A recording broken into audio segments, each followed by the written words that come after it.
As more than 30,000 runners made their way through Boston today, moments of hope and victory, scenes so different than 3 years ago after those deadly bombings at the finish line. Tonight, we're taking you deep inside that investigation with dramatic video and chilling new details about how that manhunt ended in a massive shootout in one man's backyard. Here's ABC's chief investigative correspondent, Brian Ross. Have a great race, everybody. It was a joyous day in Boston until that first blast at 2:49. What the hell was that? Heads turned at the sound of the explosion 200 yards away. Oh my God! Something blew up! Something blew up! Oh my God, something happened! Over the next 12 seconds, some will decide to leave the restaurant area. But most will stay, including the Richard family, unaware the second bomb is planted in a backpack at their feet.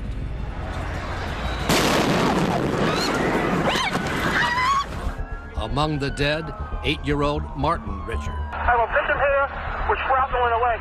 What should have been joy turned into panic and heart-wrenching fear of the worst.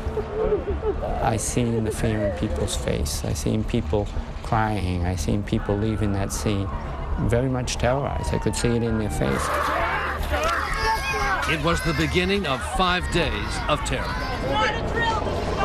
And tonight, 3 years later, the FBI and Boston police reveal Shots fired again, shots fired again. how over the next 102 hours, they would track down those responsible for an attack that scarred the nation. I was like, oh my God, we got to get who's responsible for this. It was a puzzle at that point, and we had to slowly, piece by piece, put it together.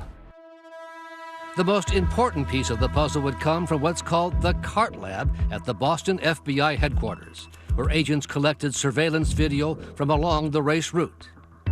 This is the man they were looking for, but during that first day, could not spot.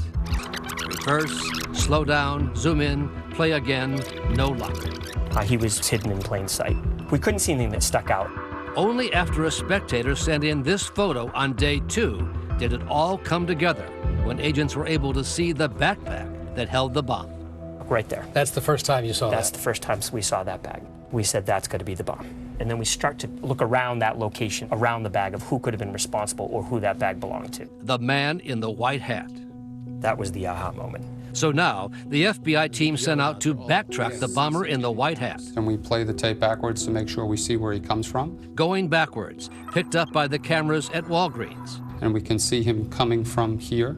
Then by the ATM camera at Bank of America, in front of the Back Bay Social Club. The next key piece of CCTV footage we get is here at Whiskey's restaurant. White hat is seen with another man wearing a black hat. And so when you saw them here, then you knew that was the second person? Absolutely. That's where we have now black hat and white hat. But over the next 2 days, the case stalled. Agents had no idea who black hat and white hat were.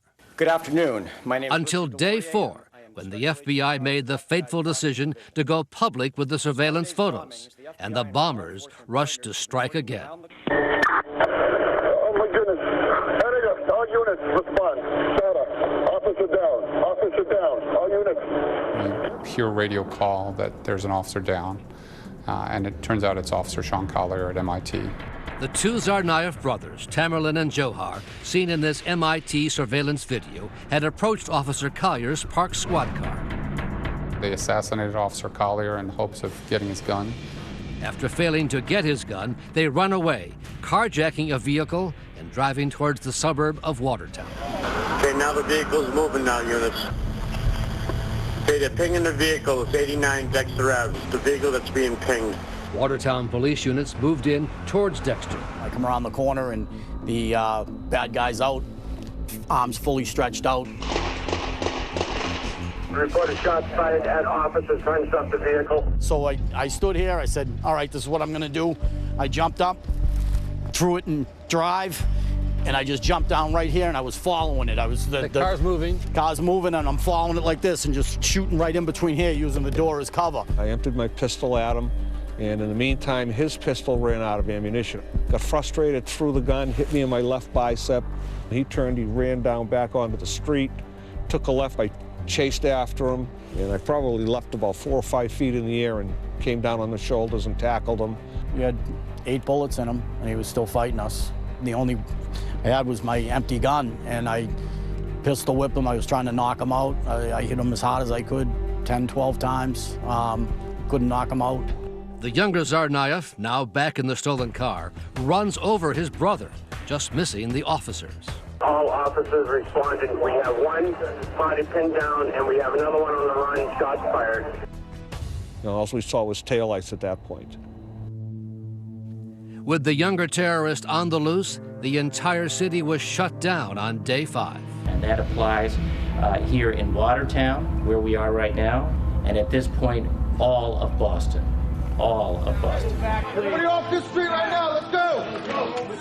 Off the street, ready? And we were going to house after house, clearing them. People were hearing footsteps in their homes. People were running scared.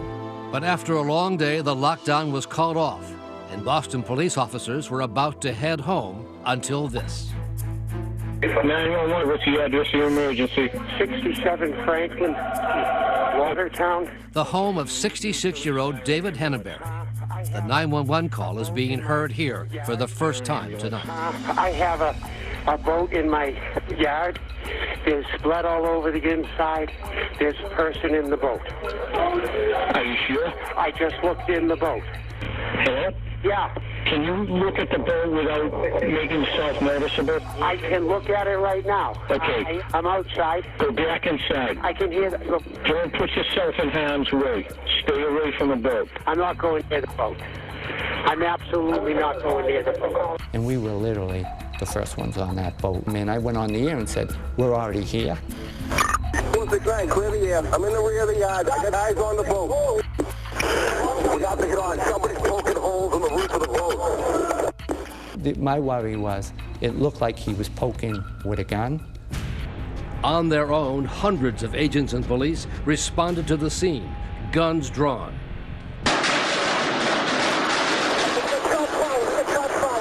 And I'm like, oh my God.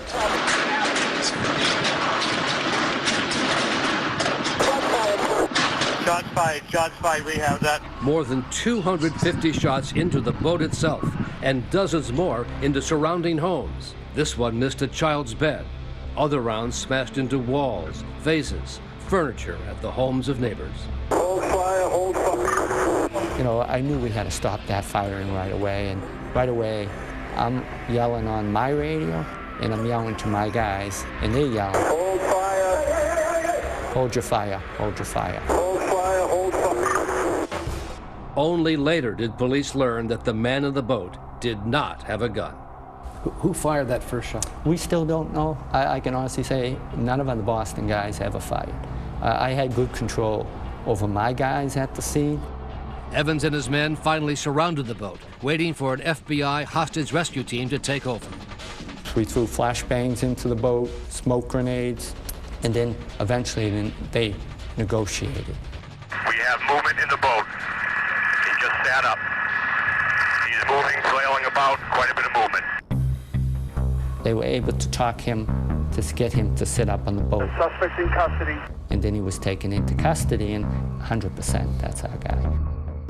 The younger Tsarnaev was badly injured but survived. As medics treated him, he asked what happened to his brother, who had since died of his injuries. They told him, "You will find out soon enough."